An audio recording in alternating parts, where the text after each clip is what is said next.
नमस्कार, मैं हूं शुभी और आप देख रहे हैं न्यूज फॉर नेशन। सिवान के पूर्व सांसद और राजद के कद्दावर नेता मोहम्मद शहाबुद्दीन का निधन हुआ।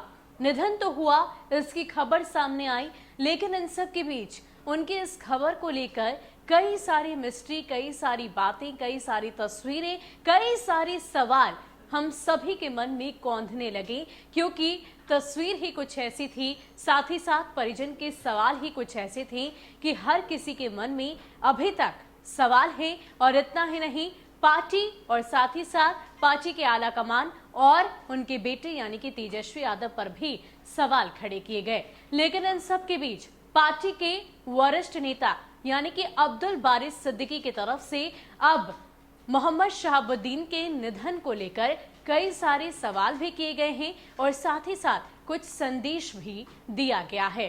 क्या कुछ लिखा है अब्दुल बारिश सिद्दीकी ने, पहले देखिए। दिनांक 3 मई बादे अशर मोहम्मद शहाबुद्दीन पूर्व सांसद एवं पूर्व विधायक दिल्ली शहर के आईटीओ कब्रिस्तान में सुपुर्दे खाक किए गए।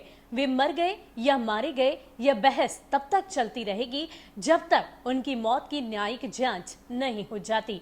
हालांकि न्यायिक जांच भी किस हद तक सच्चाई तक पहुंच पाएगी, यह भी कहना मुश्किल है। फिर भी जब उनके परिवार, उनके शुभचिंतकों और पार्टी के नेताओं की भी मांग है कि न्यायिक जांच कराई जाए, तो फिर डर काहे का, न्यायिक जांच करानी चाहिए। मैंने कभी नहीं सोचा था कि जो व्यक्ति कानून के राज में पुलिस कस्टडी में हो, सजा काट रहा हो, कानून पर निर्भर हो, वो कैसे बेहतर इलाज से महरूम रह जाएगा। मैं लगातार उनके परिवार, खासतौर पर उनकी अहल्या हिना शहाब, उनके शुभचिंतकों के संपर्क में रहा। जैसे तैसे उन लोगों ने जिनसे भी संपर्क करने को कहा, मैं संपर्क करता रहा, चाहे मुख्यमंत्री बिहार हो या लालू जी या दीनदयाल उपाध्याय अस्पताल के डॉक्टर, सुप्रिंटेंडेंट या मीसा भारती सांसद वगैरह। स्वयं हिना शहाब मैडम ने मुझे बताया कि सांसद मीसा भारती और मनोज झा जी द्वारा शहाबुद्दीन साहब को हायर इंस्टीट्यूशन में शिफ्ट करने का अथक प्रयास किया जा रहा है, पर कुछ कठिनाइयां आ रही हैं। इसलिए उन्होंने मुझे मुख्यमंत्री बिहार से बात करने को बात कही, ताकि शहाबुद्दीन साहब को हायर इंस्टीट्यूशन में जल्द से जल्द शिफ्ट किया जा सके। इस बाबत मैंने तुरंत ही मुख्यमंत्री बिहार में संपर्क किया और उन्हें सारी बातों से अवगत कराया। दीनदयाल उपाध्याय अस्पताल के डॉक्टर रवि पाठक बार बार कहते रहे कि उनके बेहतर इलाज के लिए उन्होंने हायर इंस्टीट्यूशन के लिए अनुशंसा की है। उन्होंने यह भी बताया कि डीजी जेल ने भी अनुशंसा की। ऐसा नहीं है कि हमारी पार्टी के वरिष्ठ नेताओं ने शहाबुद्दीन साहब के अच्छे इलाज हेतु उन्हें एम्स भेजने के लिए दबाव नहीं बनाया। अस्पताल सूत्रों के द्वारा उनकी तबीयत क्रिटिकल होने की बात बताई गई, फिर बताया गया कि उनका निधन हो गया। ऐसी स्थिति में उन्हें हायर इंस्टीट्यूशन में नहीं भेजे जाने का खुलासा तो जेल प्रशासन और गृह विभाग, भारत सरकार को करना ही पड़ेगा कि आखिर ऐसा क्यों नहीं किया गया। शायद उनकी मृत्यु के बाद जेल प्रशासन द्वारा जो तस्वीर सोशल मीडिया पर आई है, उसे देखने से ऐसा लगता है कि वो महीनों से बीमार हो। सांसद एवं विधायक रहे आदमी को एम्स या किसी अन्य हायर इंस्टीट्यूशन क्यों नहीं भेजा गया, जबकि मुझे ऐसा बताया गया कि एक नामी गिरामी अंतर्राष्ट्रीय स्तर के अपराधी जो तिहाड़ जेल में ही कैद थे और कोरोना संक्रमित हैं, वो एम्स में इलाजरत हैं।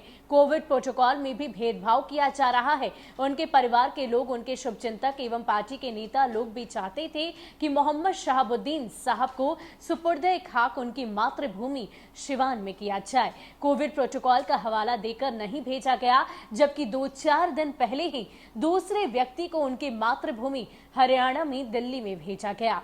देश के संविधान ने व्यवस्था की है कि कानून को अपना काम बिना भेदभाव, राग, द्वेष, पक्षपात के कार्य करना है। हम सब जब कभी भी किसी संवैधानिक पद पर जाते हैं तो इसकी शपथ भी लेते हैं, और संविधान उस शपथ का मजाक क्यों बनाया जा रहा है। मैं फेसबुकिया नहीं हूँ, यदा कदा कुछ पोस्ट करता हूँ। उनकी मौत की खबर एक पहेली की तरह है। कभी खबर चली कि उनकी मौत हो गई, फिर उनकी मौत का खंडन किया गया, वो इलाजरत हैं, और कुछ घंटों के बाद फिर उनकी मौत। मैंने कभी नहीं सोचा था कि ऐसा होगा। मैं स्तब्ध हूँ। मेरा उनसे केवल राजनीतिक रिश्ता नहीं था। उनके दादा मरहूम, मेरे नाना मरहूम अमीर एश शरीयत इमारत शरीयत मौलाना अब्दुल रहमान साहब के मुरीद थे। उनके मामू मरहूम मुस्तकीम साहब जुडिशियल मजिस्ट्रेट भी मेरे करीबी थे। मेरा उस परिवार से असल रिश्ता इस संबंध का है।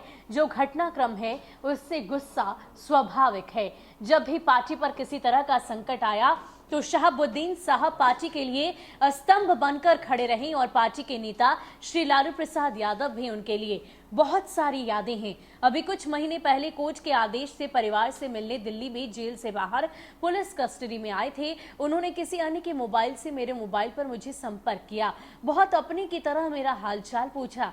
मैंने उनसे पूछा, आप कौन बोल रहे हैं? तब उन्होंने अपना नाम बताया। फिर उन्होंने कहा कि मैं बहुत जल्द ही बेटी की शादी के समय आऊंगा तो ढेर सारी बातें होंगी। अब वो बातें शायद कभी नहीं हो पाएंगी।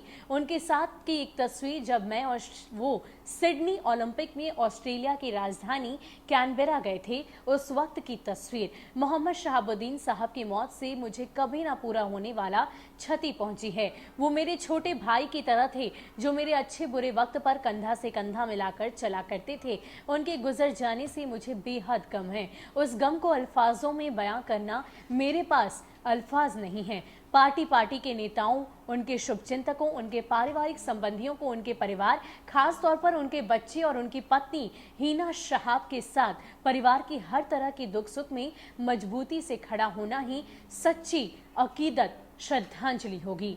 एक बेहद ही भावपूर्ण श्रद्धांजलि अब्दुल बारी सिद्दीकी की तरफ से, पार्टी के वरिष्ठ नेता की तरफ से शहाबुद्दीन के लिए दी गई है। लेकिन इन सब के बीच उन्होंने कई सारे सवाल अपने इस खत के, अपने इस पैगाम के माध्यम से किए हैं। संवैधानिक पद पर जो भी चीज़ों की शपथ ली जाती है उन पर भी सवाल किए हैं और पूछा है कि आखिर ये मिस्ट्री कब तक सुलझेगी। उनकी मौत की खबर एक कोई साधारण खबर नहीं बल्कि एक पहेली बन चुकी है।